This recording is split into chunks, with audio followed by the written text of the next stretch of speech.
Bienvenidos a todos a la cuarta clase de programación desde cero. Mi nombre es Andrés Hincapié y hoy veremos la tercera parte de la sintaxis de Python. También para recordarles de que si no están en la comunidad de programación, pueden unirse. Aquí abajo les dejo el link para que se unan al grupo y puedan ver las clases también virtualmente. Bueno, no siendo más, empecemos con la clase.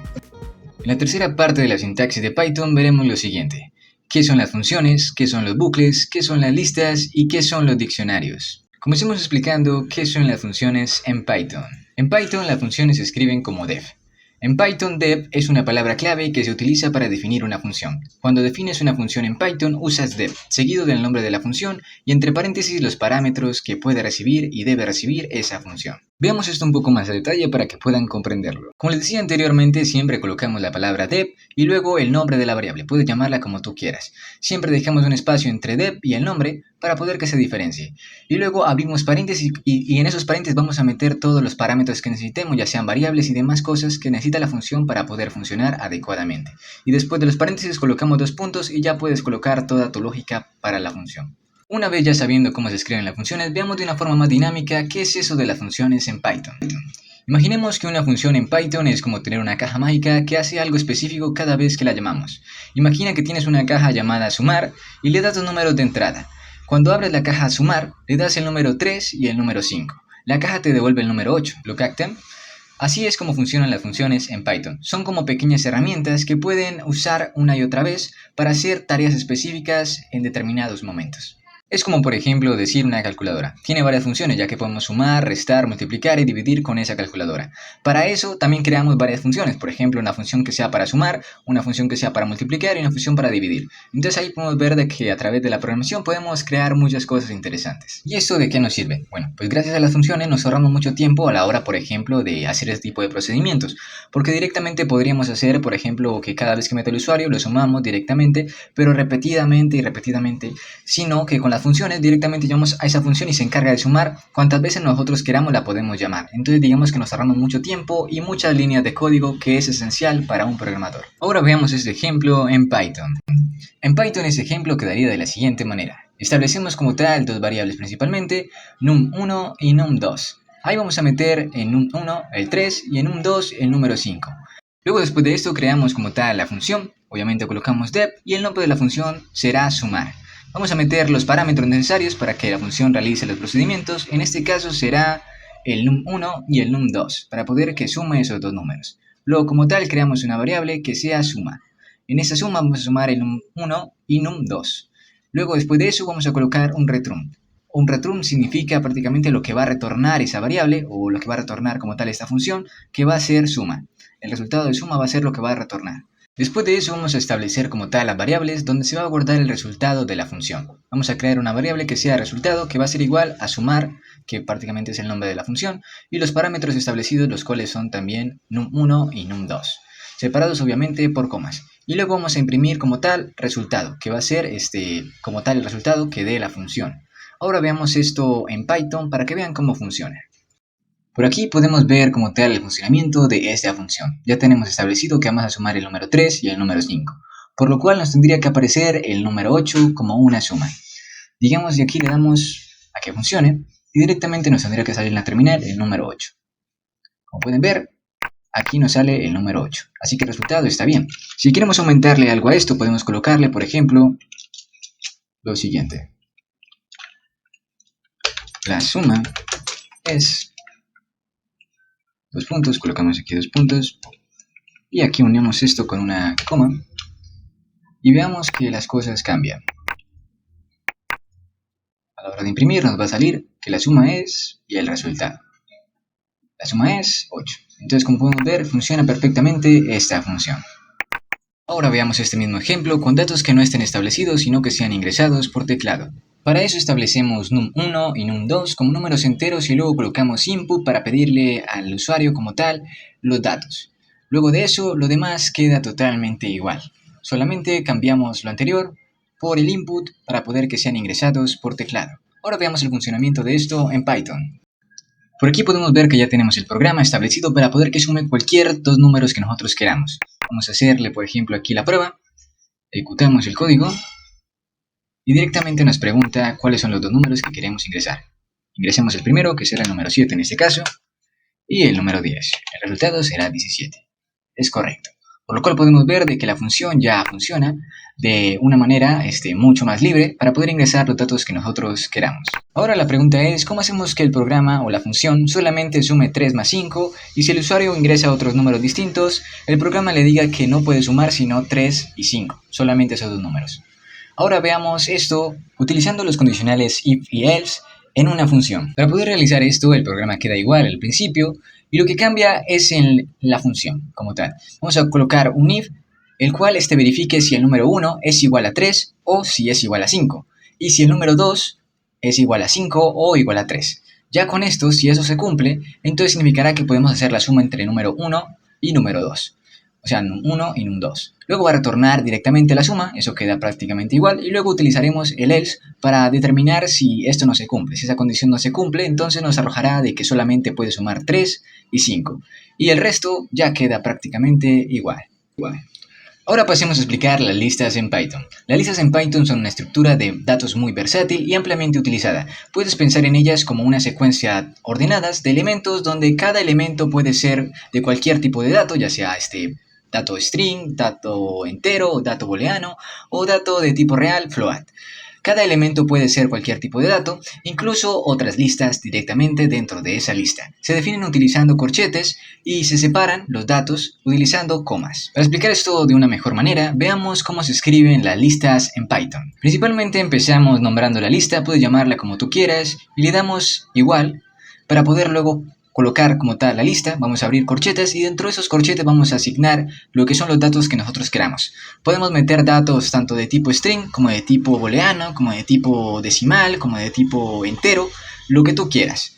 Obviamente cada dato de esos va a tener que estar separado por comas. Cada dato está separado por comas, ya sea string, ya sea booleano, siempre estarán separados por comas. Una vez ya sabiendo cómo se escribe esto de las listas, veamos cómo utilizarlas directamente en Python. Y empezaremos primeramente explicando cómo imprimir una lista o cómo imprimir todos los datos de esa lista. Para eso simplemente nos basta con colocar print y imprimimos el nombre de la lista y nos aparecerán totalmente todos los datos que estén guardados en esa lista. Ahora explicaremos cómo imprimir solamente un dato específico de la lista. Para eso tenemos que tener en cuenta de que las listas como tal y para contar en Python empezamos directamente desde el 0. Así que en este caso, hola sería la ubicación número 0, así sucesivamente. Entonces, como tal, en la lista no tenemos 4 datos guardados, sino que tenemos directamente solo 3, porque empezamos desde el 0, 0, 1, 2 y 3. Teniendo en cuenta lo anterior, veremos cómo al colocar 0 imprimiremos hola. Ahora veamos cómo funciona este programa. Directamente, al imprimir la lista número 1, el lugar o la ubicación 0, imprimirá hola. Pero ¿qué pasará si imprimimos, digamos, 3? Esto cambia y nos imprime true, que es el valor que tenemos en la posición número 3, teniendo en cuenta de que todo empieza directamente desde 0, 1, 2 y 3. Ahora veamos cómo imprimimos una lista desde un dato específico hasta otro dato específico. Para eso debemos establecer el dato donde vamos a empezar y hasta donde vamos a terminar de imprimir.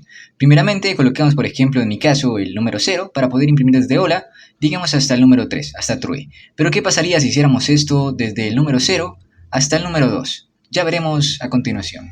Ahora veamos cómo imprimimos datos desde una posición específica, que sería esta, la del hola, hasta otra posición. Digamos la segunda posición, que sería hasta antes de la segunda posición, que sería el 10, por lo cual 1.70 no se mostraría, sino que se mostraría solamente hasta el 10. Veamos si esto se cumple.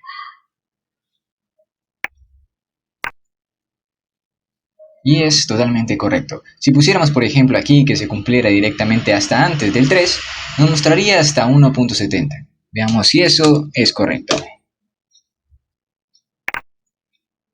Y podemos ver de que nos muestra solamente los 3 principales. Ahora veamos cómo imprimimos datos de atrás para adelante en una lista en Python. Para imprimir datos de una lista en Python de atrás para adelante, tenemos que tener en cuenta de que empezamos desde -1, -2, -3, -4, así sucesivamente dependiendo de los datos que hayan. Así que, por ejemplo, en este caso, al imprimir -1, imprimimos true. Y si imprimimos -2, imprimiríamos 1.70. Ahora pasemos a explicar qué son los diccionarios en Python. Los diccionarios en Python son estructuras de datos que permiten almacenar pares clave y valor. Cada elemento de un diccionario consiste en una clave única asociada al valor específico. Los diccionarios se definen utilizando llaves y son separados, tanto los pares, que son la clave y el valor, por comas. Ahora veamos cómo escribir estos diccionarios en Python. Principalmente escribimos el nombre del diccionario, puedes colocar el nombre que tú quieras. En mi caso, diccionario número 1, el cual es igual, abro las llaves, y es igual a la clave, que la clave es Andrés, y el valor es 20. Por eso separamos la clave y el valor de dos puntos seguidos que representan que la clave es Andrés y el valor es 20. Luego la coma, que representa que es otra clave, la cual es Marco, y el valor de esa clave de Marco es 19. Ahora veremos esto un poco más detallado a la hora de utilizarlo en Python. Para imprimir un diccionario simplemente basta con colocar print y el nombre del diccionario para que se imprima todo el diccionario. Para imprimir un dato del diccionario solamente basta con colocar el nombre del diccionario y entre corchetes colocar el nombre de la clave que queremos como tal imprimir. Ya sea Marco, que la clave es Marco directamente y el valor es 19. Se imprimirá 19 al colocar la clave Marco. Para agregarle datos a un diccionario simplemente basta con colocar diccionario y entre corchetes la nueva clave, en este caso Mónica, y vamos a darle un valor a esa clave que será 18 en este caso. Y al imprimir directamente ese diccionario nos aparecerá como tal los datos que ya teníamos en el diccionario, más la nueva clave y su valor. Ahora veamos cómo modificar un valor de una clave guardada en un diccionario. En este caso, cómo modificamos el valor de la clave Andrés de 20 a 50. Principalmente colocamos diccionario número 1, abrimos corchetes y colocamos la clave que queremos cambiar, Andrés, y le damos igual a 50. Haciendo este procedimiento, la clave ya no tendría el valor de 20, sino que tendría el valor de 50. Ahora pasemos a ver otro tema, el cual serían los bucles o ciclos en Python.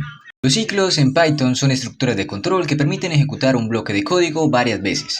Hay dos tipos principales de ciclos en Python, el ciclo for y el ciclo while. El ciclo for se utiliza cuando se conoce la cantidad de veces que se desea ejecutar un bloque de código. Se itera sobre una secuencia como una lista, una tupla o un diccionario, y se ejecuta el bloque de código una vez para cada elemento de la secuencia. Por otro lado, el ciclo while se utiliza cuando no se sabe de antemano cuántas veces se ejecutará un bloque de código. Se repite el bloque de código mientras la condición sea verdadera. En otras palabras, el ciclo o el bucle for es prácticamente un bucle que se repite cuantas veces uno lo determine. Si uno le determina, por ejemplo, que se repita 10 veces, se repetirá esas 10 veces. En cambio, el bucle while se repite indeterminadas veces. Se repite una y otra vez hasta que la condición ya no sea como tal verdadera, por lo cual se repite infinitas veces. Creo que ya nos quedó claro que el bucle while sirve para repetir un bloque de código infinitas veces y se repita una y otra vez sin que pare, hasta que la condición ya no sea verdadera. Ahora veamos esto en este ejemplo. Imagina que en Facebook tu usuario es Andrés y tu contraseña es 123. Si ingresas la contraseña correcta y el usuario correcto, el programa te dejará entrar y te dirá bienvenido Andrés. De lo contrario, el programa imprime el usuario y la contraseña es incorrecto y te vuelve a preguntar nuevamente los datos hasta que sean correctos. Eso se repite indefinidamente. Ahora veamos cómo sería en Python utilizando este ciclo while. Por aquí tenemos el mismo ejemplo que ya habíamos visto anteriormente, pero en Python. Aquí tenemos que establecemos directamente el usuario correcto, que será Andrés, y la contraseña correcta, que será 123.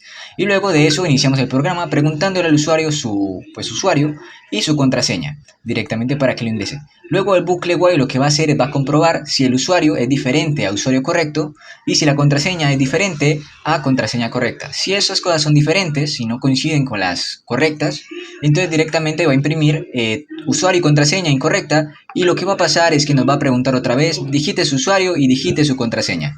Si el usuario y la contraseña no son correctas otra vez, se va a repetir el bucle y nos va a preguntar otra vez lo mismo hasta que coincidan con lo correcto y ahí sí ya nos va a imprimir bienvenido de vuelta a Andrés o el usuario que ustedes hayan ingresado. Ahora veamos este mismo ejemplo pero con el bucle for.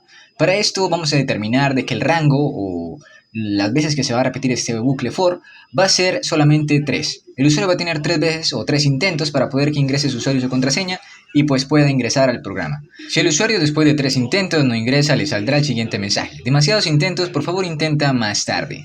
Ahora veamos cómo escribir el bucle for en Python, ya que este bucle tiene algunas cosas en específico a diferencia del bucle while. El bucle for, a diferencia del bucle while, tiene algunas cositas para escribir. Primeramente colocamos el for y aquí va a haber una variable que va a ser la que se va a repetir determinadamente en el rango que esté o en el rango que hayamos determinado, la variable que va a estar dentro de los paréntesis.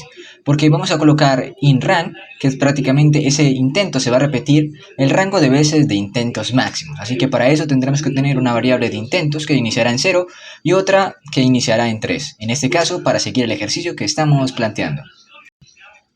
En Python, este ejercicio quedaría de la siguiente manera. El usuario correcto y la contraseña correcta quedarían prácticamente igual, pero creamos una nueva variable que va a ser intentos máximos, que será 3, e intentos, que empezará en 0. Y luego arrancamos con el for, que vamos a colocar intentos en el for y luego inRank, que va a ser el rango de veces que se va a repetir ese intentos, que va a ser directamente el intentos máximo, que esa variable está definida por 3, entonces se va a repetir 3 veces ese intentos.